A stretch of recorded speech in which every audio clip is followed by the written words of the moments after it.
Pegawai Dinas Kesehatan Aceh pada Senin pagi memulai aktivitas kantor pada hari pertama masuk kerja dengan zikir pagi yang dipusatkan di Gedung Baru Bapelkes Aceh.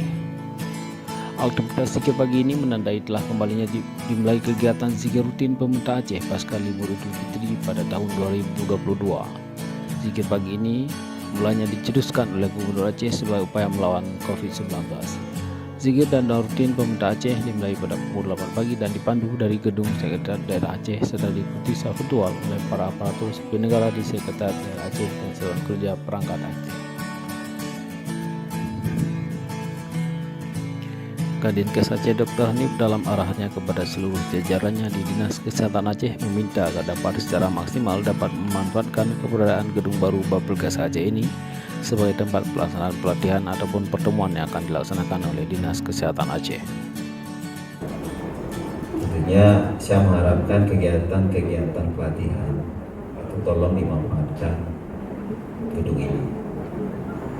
Sistem penganggarannya nanti tolong dikonsultasi ke inspektorat.